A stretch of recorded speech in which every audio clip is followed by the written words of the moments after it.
Okay, so that Kermit the Frog, Attila the Hun joke gave me permission to share one of my favorite jokes, which is there's two muffins in an oven. One turns to the other and says, "It's getting hot in here, isn't it?" And the other says, "Whoa, a talking muffin." All right, my kids love that joke, and I do too. I could keep going, but I won't. Okay, so in the roughly 20 minutes I'm just going to share with you what I have intended to share. So I'll share with you a little bit about myself, my personal journey as context and background. I promise I won't tell any more jokes, so don't worry. I want to share with you a concept that I believe will be useful to you as a leader. I want to share with you a practice that I believe will help you be more effective as a leader.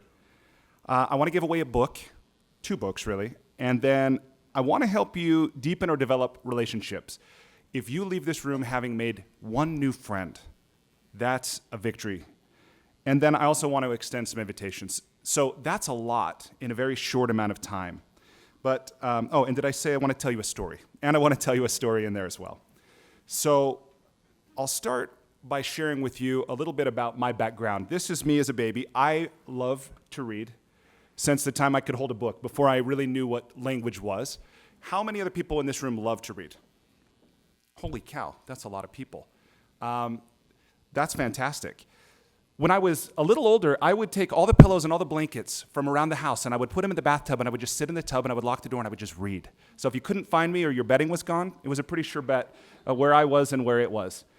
My parents, Larry and Gail Miller, were childhood sweethearts. They went to grade school together. This is a picture of my mom's home when she would date other guys during high school, which occasionally happened. My dad would sit on the steps and wait just to make sure she got home safely.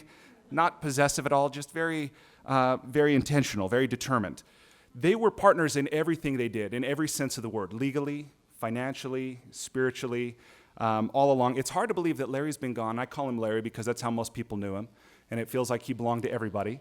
But it's hard to believe he's been gone more than 10 years now, if you can believe that. My parents really started in business for themselves way back in 1979, about the time that picture of me was taken, pretty close to that. And as most of us in this room know, if you in this area especially, that they grew that little Toyota store into a remarkable group of companies, the foundation of which is auto dealerships, but of course includes the Jazz, the arena where they play, the Megaplex theaters, the Bees, and a number of other things. At one point, there was actually a cattle ranch in there, like a dairy ranch. Larry and my mom were really interested in service. I see that their motive wasn't to make a profit per se. That was a critical part of the business, but ultimately it was to improve the quality of life for employees, for our family, for the community. And I think that's a big part of what has made them very successful in business. As I listened to what would be talked about this morning, I recalled a quote that Dr. Albert Schweitzer said when he said, "The only ones among you who will be really happy are those who will have sought and found how to serve."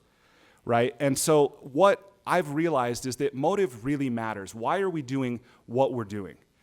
And the quality of our experience and the results we produce is vastly different depending on if we're just there to earn a paycheck or we really have a sense of mission or it's an expression of our highest self or what we enjoy. Now, we all know that at some level, but really putting our lives in a way that allows us for that to flow through us every day. Now, that's perhaps the trick of life. So this is a part where I told you I wanted to help encourage to deepen or develop friendships. So I want to just turn for a moment here and have each person just find somebody at your table. So we're going to do just a quick partner share. This will be very brief, but I want you to share 2 things. And this feels really appropriate to me as we're here talking about disabilities. I want you to share what you love. Because if you listen to the great spiritual teachers of all time, you know, I've heard the Dalai Lama speak a couple times, and I'm often touched by how simple the message is, right? Basically, look beyond differences. You know, find what you have in common. Be kind. I mean, these things are very simple. They're timeless truths, but they make life work. So in this share, what I want you to do is this. I want you to find the person next to you, make sure you know each other's names. Maybe you did before you didn't. Maybe you knew each other before you came in this room. Maybe you didn't. Either way is fine. So just make sure you know each other's names, and then I'm going to give you about a minute, so it's not a long time. But I want you to share the answer to 2 questions. I want you to, first of all, share, what do you love? Now, we know I know you love your kids, okay? So I'm not taking that away from you, but I want to encourage you to go even deeper. It's fine. You love your family. You love your kids. I'm going to take that as a given. I'm going to trust you. And then I want you to look a little deeper, and don't worry about looking good, but what I want to invite you to do, I know it's early, I know I'm basically the lead-off guy here, but I want you to be honest.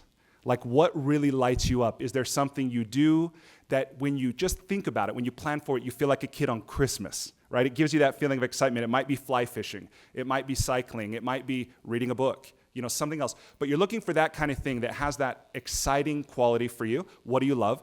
And second thing is, if you just had a magic wand, how would the future be? How would the future be for you? Something brought you to this room. Every single one of us came in here for a specific reason. And again, we all have our own motives, but it's tied to some kind of a future. So as you share what you love and how you want the future to be, that's just how I want you to connect, and then switch. So just give a little bit of time. And again, you'll both have about 30 seconds, maybe a minute. I'll take the temperature of the room. Who's going to go first is who woke up earliest. So you're also going to learn a little bit about your partner. Just check in when you learn the name. Hey, what time did you get up? Okay? The person who woke up earliest is first. So let's do this. Turn to the person next to you. Find a partner. If it turns out you're in threes, that's okay. Go ahead and pair up. All right. Who's willing to share with the group an answer to that first question? What do you love?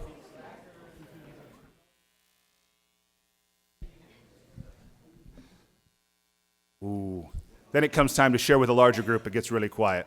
Okay, I'll share. Okay, what do you... Amy told me that I need to share. Okay, so please tell us who you are and your affiliation as well. Okay, my name is Margarita Angelo. I work for Science Bank.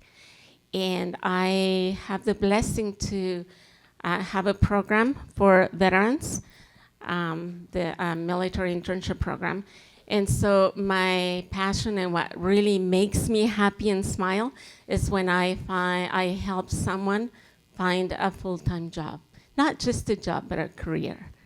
Cool. So people that are having a hard time, I want to help. Yeah. And so when that happens, I'm happy. And the second one, what I really want in the future is for people to be more understanding, more compassionate, to not to judge people, yeah, but to, if in doubt, just ask. Beautiful. Thank you. Yeah. Let's have a hand for Margarita. Thank you. You can always tell the leaders in the room because they go first. All right, one more. Let's have one more share. What do you love? Okay, in the back. I'm going to bring you the mic. Okay. I may not need it, but I'll bring it to you. It might be picking up on the recording. And then if you'll just please tell us your name, who you're with, or who's with you, and what you love and how you want the future to be. Perfect. My name's Scott Wood. I work for Scenic View Academy. And I think the thing I love is I'm a national training consultant, so I go out and I bring resources to individuals who can't come to us, and we help them with any type of disability they may have, targeting more on the autism spectrum and also on the learning differences.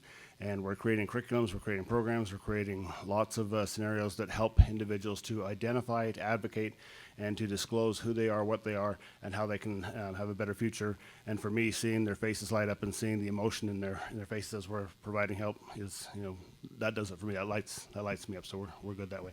What would I do if I had a magic wand? I think I would take people's egos out of the way, just remove their egos out of their brain, and just have them be open, be honest, maybe Wonder Woman's truth rope around them, and just have them open up and divulge and help out as much as they can from one person to the next and keep going. But let's have a hand for Scott. Thank you. Oh, thank you. So the thing I love about this is that the energy in the room just goes way up. When we talk about what we love, when we talk about the future we want, the future that's possible. And I'm often struck by the remarkable nature of the fact that every possibility that exists for the future is in the present moment. Now, of course, they won't all come true. Only one version of the future will come true. But that's the future we're committed to, right? Often. Now, just because we commit to it doesn't mean it will come true absolutely. But you can be virtually assured if you don't commit to it, it won't.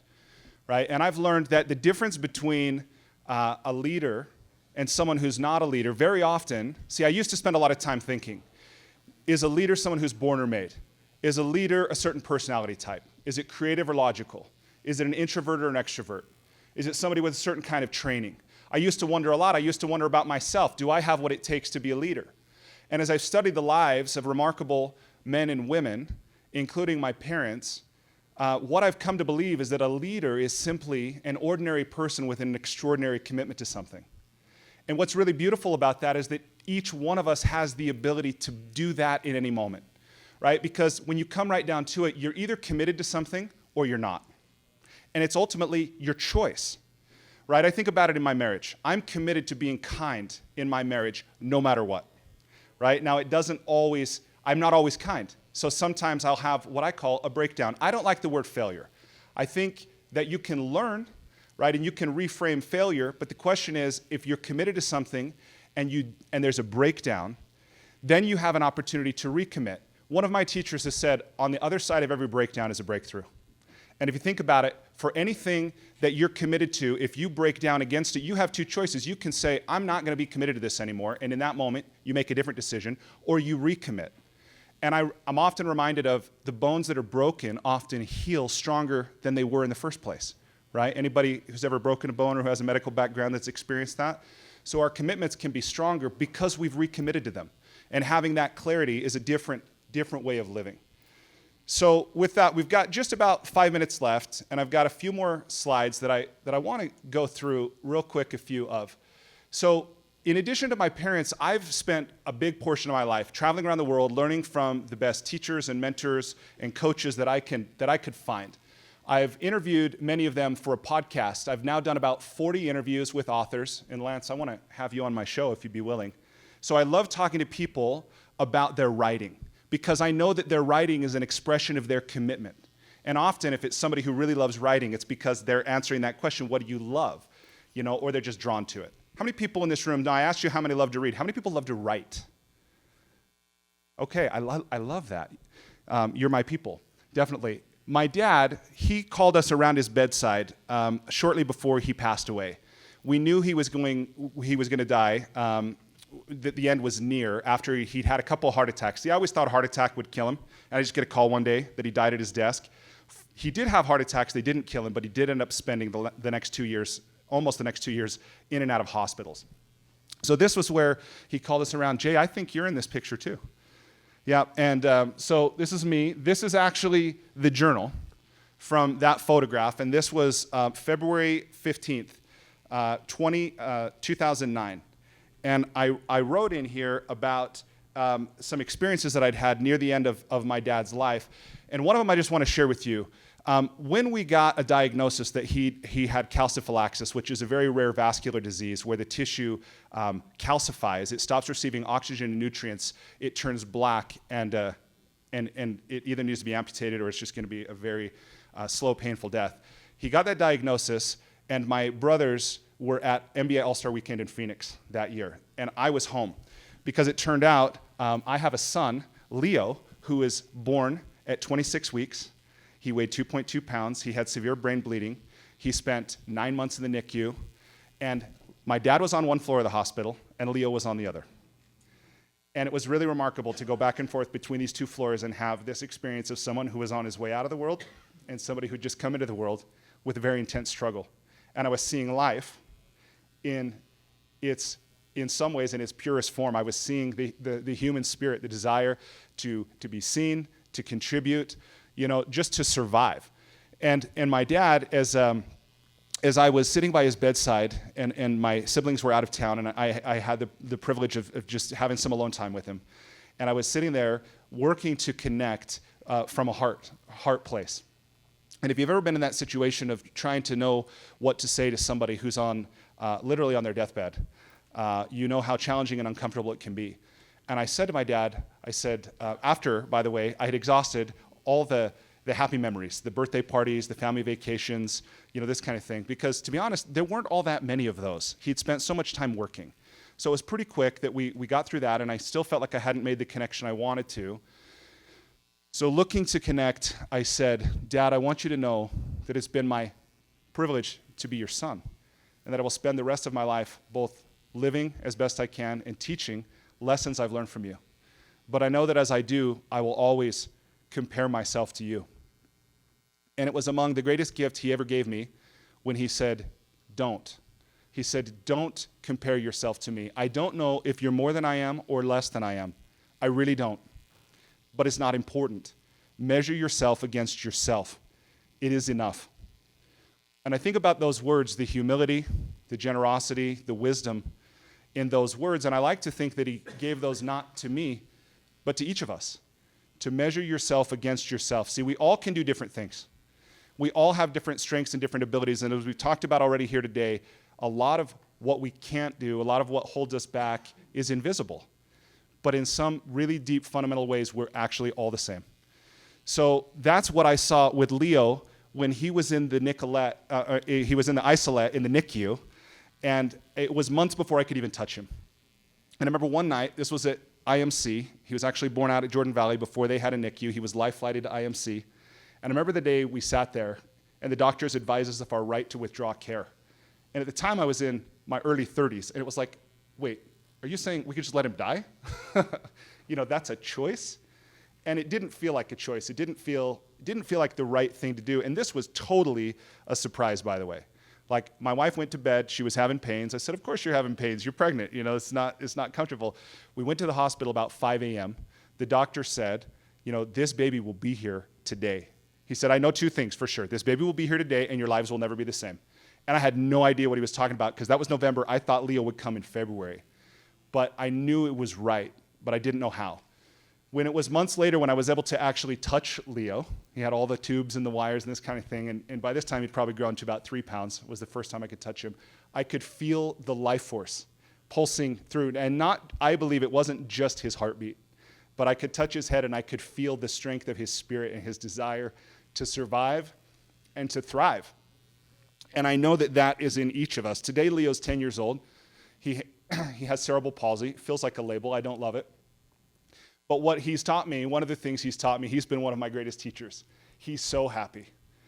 And when I was going through this with my mom, she told me I would spend hours on the phone with my mom, and she would just kind of help me navigate. And we all could use that at certain times, and we can all be that for others at certain times. And one of the things she told me is that, Bryan, in life, as terrible as this is, and as simplistic as this can sound, it's not about what happens to you. It's about what you do with what happens to you, right? And we all have heard you can get bitter or better.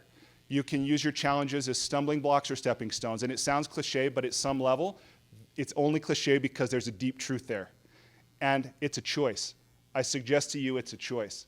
So that was where, when I asked you how you want the future to be, I just want to make this point that there's two kinds of futures. There's the given future. That's what happens to you. That's the world you're born into. You're male, you're female, you have a disability, whatever it is, there's a set of circumstances into which we're each thrown. And then we can live in that, and we can live in a way we're just going to have more of the same of the past if we don't make a decision. But there's also the possibility to live in an invented future. And the invented future is the one that I asked you about. How do you want the future to be? It was kind of a setup, because the real question in my book is, what are you committed to? What is it that you will give your word to, that you will devote your life to, your time, your talents, your energy, your resourcefulness, your creativity, that you will devote yourself to? Otherwise, why are you here? And it can sound like a really challenging question, and you know what it is.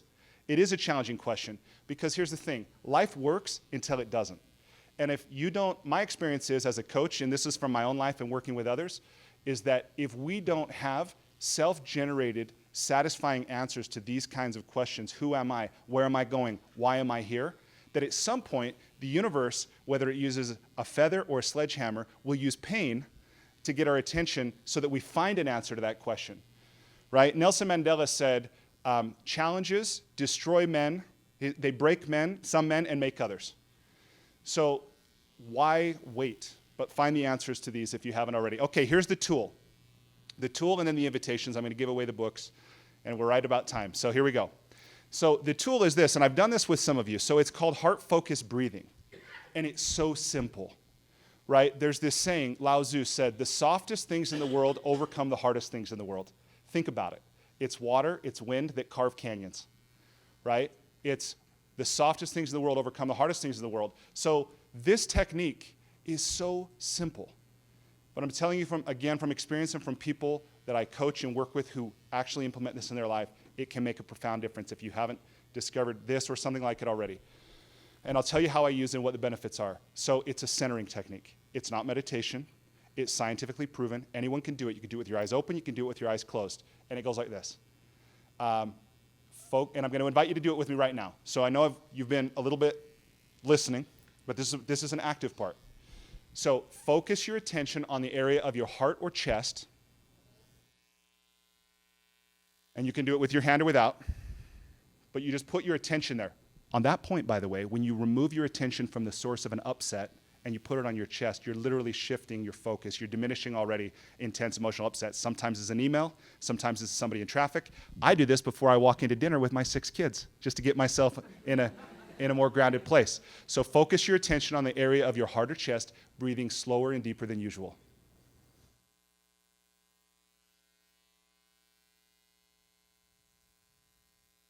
And one more time. Focus your attention on the area of your heart or chest, breathing slower and deeper than usual.